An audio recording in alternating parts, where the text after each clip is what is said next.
Ngayong araw ng Monday, patuloy nating binabantayan ang Typhoon Domeng habang kumikilos ito sa hilagang bahagi ng ating monitoring area. Ang sentro ng mata ng bagyo ay tinatayang nasa 655 kilometers east-northeast ng Itbayat, Batanes. Kumikilos ito pa north-northwest sa bilis na 15 kilometers per hour, taglay ang maximum sustained winds na 130 kilometers per hour malapit sa sentro at may pagbugsong umaabot hanggang 160 kilometers per hour. Sa ganitong lakas, malinaw na isa itong malakas na bagyo, pero mahalagang tandaan na ang sentro nito ay nananatili pa rin sa karagatan at inaasahang papalayo na sa bansa habang nagpapatuloy ang forecast period. At bago ang lahat, wag po nating kalimutang mag-subscribe dito sa channel para sa pinakabagong ulat panahon. Ayon sa Track and Intensity Outlook, magsisimula ng gumalaw northward si Domeng ngayong umaga bago ito kumurba north-northeastward patungo sa southern Japan. Inaasahan ding lalabas ito ng Philippine Area of Responsibility ngayong umaga o hapon. Base sa kasalukuyang datos,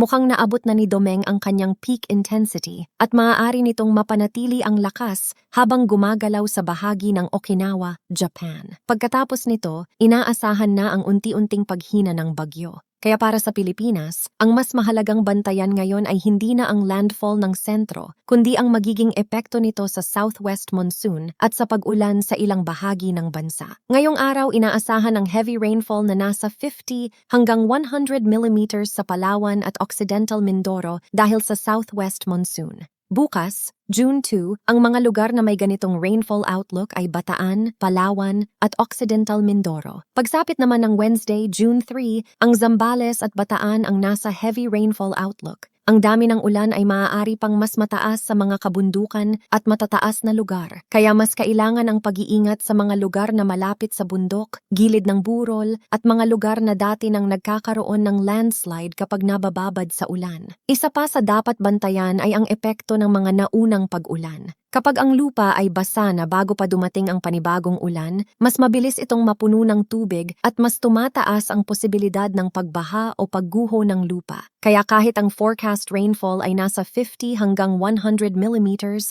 pwede pa ring mas maramdaman ang epekto nito sa mga lugar na nakaranas na ng significant antecedent rainfall. Sa madaling salita, hindi lang ang dami ng ulan ngayon ang mahalaga, kundi pati ang kondisyon ng lupa at paligid bago pa magsimula ang bagong buhos. Para sa Metro Manila, Central Luzon, Calabarzon, Bicol Region, Mimaropa, at Western Visayas, inaasahan ang cloudy skies na may scattered rains at thunderstorms dahil sa southwest monsoon. Ang ganitong klase ng panahon ay maaaring magdala ng pag-ulan na hindi palaging tuloy-tuloy, pero kapag umulan, pwede itong maging moderate hanggang heavy. Dahil dito, may posibilidad ng flash floods o landslides, lalo na sa mga lugar na mababa, may mahinang daluyan ng tubig, malapit sa ilog o nasa bahagi ng bundok. Kung may biyahe o outdoor activity sa mga lugar na ito, mas mabuting maghanda sa pagbabago ng panahon. Sa natitirang bahagi ng bansa, inaasahan naman ang partly cloudy hanggang cloudy skies na may isolated rain showers or thunderstorms